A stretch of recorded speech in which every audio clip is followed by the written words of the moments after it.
என்று சொல்வோம், அந்த சொல்லில் பெருமிதம் கொள்வோம். தீங்கற்ற தேசம் படைக்க நம் கைகளை இணைத்துக் கொள்வோம். நம் மொழிகள் வேறாயினும் நாம் ஒரு தாய் மக்களே. நம் நிறங்கள் வேறாயினும் நம்மில் வேற்றுமை இல்லையே.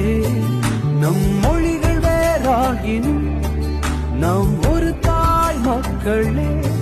நம் நிறங்கள் வேறாயினும் நம்மில் வேற்றுமை இல்லையே.